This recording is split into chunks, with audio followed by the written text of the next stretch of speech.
देश में आगामी विधानसभा चुनावों को लेकर सरगर्मियां तेज हैं। इसे लेकर राजनीतिक दल एक दूसरे पर जमकर तीखे तीर छोड़ रहे हैं। जहां एक तरफ कांग्रेस बीजेपी को आड़े हाथों ले रही है, तो वहीं दूसरी तरफ ममता बनर्जी तो हाथ को ही खरी खरी सुना रही हैं। इसे लेकर अब कांग्रेस ने भी ममता पर सवाल दाग दिए और पूछ लिया कि बीजेपी और टीएमसी का रिश्ता क्या कहलाता है। दशकों पहले कांग्रेस के कदम से कदम मिलाकर चलने वाली ममता बनर्जी ने इस कदर अपनी राह बदली कि अब देश की सियासत से हाथ को ही उखाड़ने की कोशिशों में लग गई।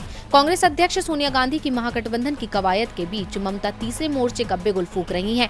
यूपी से लेकर गोवा तक लगातार कांग्रेस पर आरोप लगा रही हैं। ममता के इस हुंकार के बीच कांग्रेस ने भी उसे ललकारा है, साथ ही बीजेपी का साथी करार दिया है। कांग्रेस के वरिष्ठ नेता और पश्चिम बंगाल प्रदेश कांग्रेस समिति के अध्यक्ष अधीर रंजन चौधरी ने कहा कि ममता ने उस पार्टी के विरोध में बयान दिया जिसने हमेशा उनका समर्थन किया। ऐसा लगता है कि बनर्जी बीजेपी के एजेंट के तौर पर काम कर रही है। इसी के साथ ही कांग्रेस ने ममता को पुराने रिश्तों की भी याद दिलाई। उन्होंने पूछा कि हम जानना चाहते हैं कि विपक्षी एकता की वकालत करने वाली ममता बनर्जी ने अतीत में बीजेपी के साथ गठबंधन क्यों किया था और एनडीए की सरकार में मंत्री क्यों बनी थी। इतना ही नहीं, चौधरी ने ये भी कहा कि मुझे लगता है कि आप अब बीजेपी के एजेंट बन गई हैं और अब आप कांग्रेस की आलोचना कर रही हैं, जिससे हमेशा आपका समर्थन किया है। अगर कांग्रेस के समर्थन के बाद भी आप हमसे संतुष्ट नहीं हैं, तो क्या बंगाल के लोग ऐसा कर पाएंगे? जैसा व्यवहार आप कांग्रेस के साथ कर रही हैं, क्या वैसा ही व्यवहार उनके साथ भी करेंगी जिन्होंने आपको 3 बार जिताया है? दरअसल कांग्रेस नेता ने ये तीखे तीर ममता के उन आरोपों पर छोड़े हैं